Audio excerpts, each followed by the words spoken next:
স্বাগত ডিবিসি সংবাদে। আপনাদের সাথে আছি আমি ফারহাদ তাসনিম। শুরুতেই জানিয়ে দেব মার্কেন্টাইল ব্যাংক সংবাদ শিরোনাম। এনবিআর আর ডলার নিয়ে বড় দুই সিদ্ধান্ত মূল্যস্ফীতিকে উস্কে দিতে পারে মত বিশ্লেষকদের। অস্পষ্টতা দূর না করলে সরকারের উপর আস্থা কমার শঙ্কা।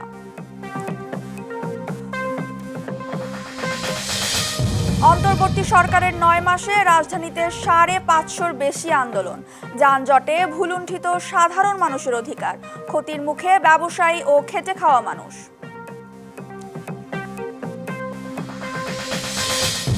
রাজধানীর ঝিগাতলায় দুর্বৃত্তের ধারালো অস্ত্রের আঘাতে বিশ্ববিদ্যালয়ের শিক্ষার্থী নিহত। ধানমন্ডির শঙ্করে ছিনতাইকারীর হামলায় যুবক খুন।